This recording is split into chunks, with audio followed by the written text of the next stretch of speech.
A lot of you have seen this video that I shared in my community section. This is a restaurant that has a big sign saying no dogs allowed.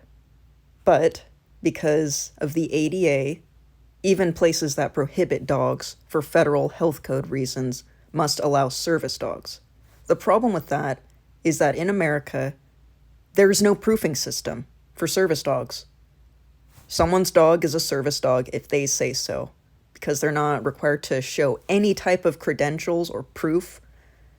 There's no point in even putting a no dogs allowed sign because people will bring in their pet and say, yes, it's a service dog, and the task it's trained to do is to suck my dick when I get an anxiety attack. So this video, I think, is hilarious. I was laughing my ass off when watching this because at least this was another dog that got attacked and not a child, like in the case with Jennifer butt-fucking Romano. Brought in a service pit bull into a restaurant, and the service pit bull mauled a little girl's face. I don't know why the parents didn't sue the ADA for allowing this, but that's a discussion for another time.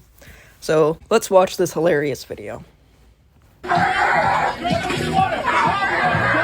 All right, so these are some tense moments in Miami Beach after a violent incident involving two dogs. The commotion captured in this video.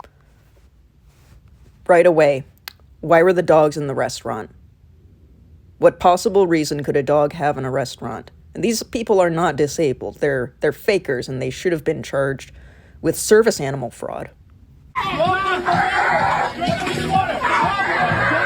All right, so these are some tense moments in Miami Beach after a violent incident involving two dogs. The commotion captured in this video on Only in Dade. And NBC6's Nico Clemens is live tonight in Miami Beach. Nico, I understand that you spoke to the owner of one of the dogs involved. What is he saying happened? Spoke with him just a few minutes ago. So he says that a pit bull attacked his dog unprovoked at Monty's Sunset yesterday off of Alton Road. So this is Alton Road. Monty's Sunset is just right behind me here. You just saw the video. We'll show you a little bit more. It is difficult to watch and listen to. Here it is. No, it's not difficult to watch or listen to. Actually, it's probably the easiest thing that I've watched today.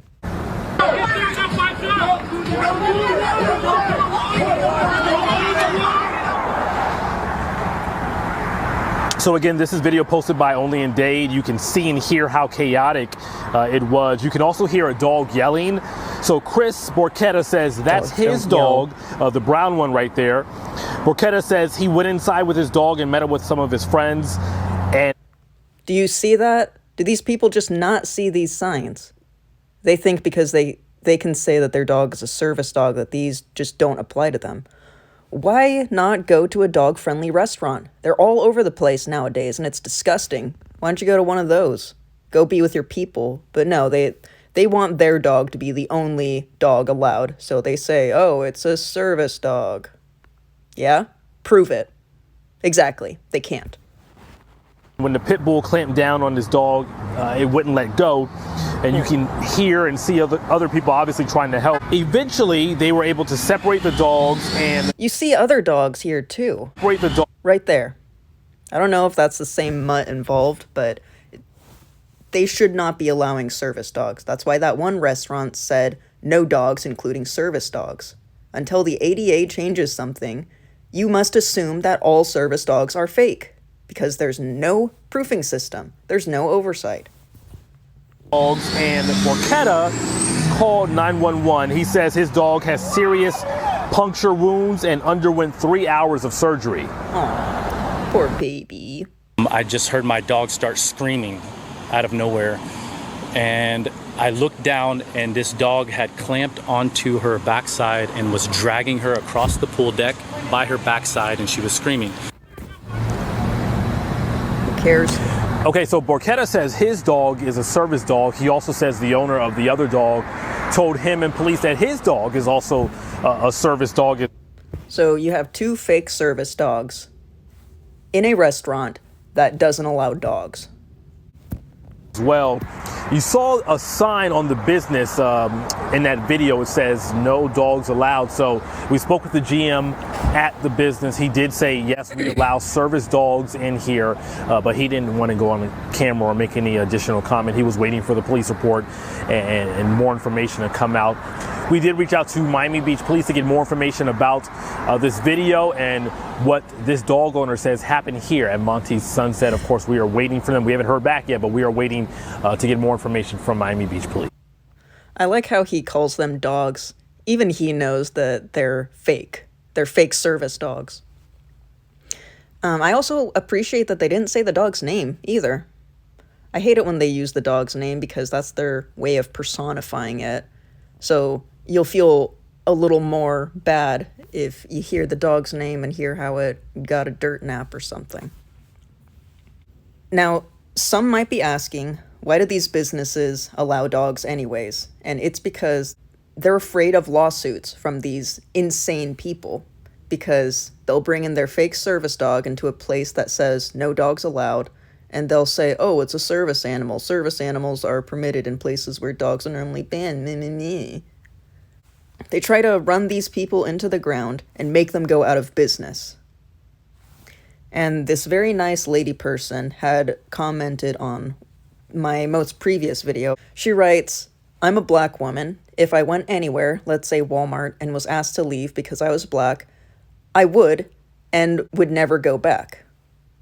I would do the same if I was asked to leave because I was a woman.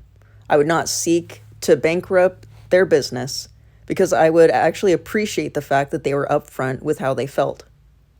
These people were angry because a business put a sign out, no animals. Like you said, the business never banned disabled people. I still don't understand how a business allegedly has the right to refuse service to anyone, but if you are disabled, they must serve you unless your dog acts up. And Animal on Control has mentioned this before, that it's only after the damage is done is the dog kicked out of the place where dogs are already not permitted. Why wait until the damage is done? Why not just not have the dog in there in the first place and prevent all of this from happening? These people can't wait to call and harass business owners or have their business crushed. It has nothing to do about discrimination. I think that it has everything to do with dog owners just being angry that they can't take their dog everywhere. And so they try to sue places that do that. How about you go to a dog-friendly restaurant? It's disgusting and they're all over the place, so go there instead. Why not leave restaurants that don't allow dogs to be clean? Go to another restaurant. Sonia J., longtime commenter and supporter of the channel. Seriously, these dog nutters act like they're the most discriminated group of people on the planet. I'm convinced, in fact, that most are nothing but attention whores who would otherwise be ignored by society because they're losers. So, they figured out that getting a dog is a free pass for them to act like an unhinged asshole and bully. They clearly thrive on creating drama and basking in the self-made victim/martyr complex that is in vogue today. Anyone who doubts this just has to search for YouTube videos on these fake service mutts. Of course, they're all fake, though. These emotional imbeciles bring into grocery stores, Target, etc., just for the purpose of getting attention. If they can possibly take a video and get a business shut down or get someone publicly shamed for calling them out, it's probably like fucking cocaine for them. Dog nutters are the most insufferable cohort of assholes on the planet. I love these comments that you guys leave. So, what's the takeaway from all this? Leave the dog at home. Tell someone to leave the dog at home and to come back without the dog. Or point them to these disgusting dog-friendly restaurants, and they can go there and be disgusting there. And this is a bit tricky because they'll just say, oh, you're discriminating against me because I'm disabled. You can say, no, we're not discriminating against you as a person, nor are we banning you. They're banning the dog. That's it. restaurants have done this for decades, so why is it only recently that this is becoming a problem? And Dog Culture Review has mentioned this before. Be sure to check out Dog Culture Review's channel. He has a bunch of really great playlists, and he always uploads very informative content. He's raising questions that I never even thought to ask, such as, if it's the bad owners that are the problem, then why do you keep giving bad people these dogs? Huh? If it's a bad owner that makes a bad dog, then they should probably just ban dogs outright, because you can't regulate how each person raises their mutt.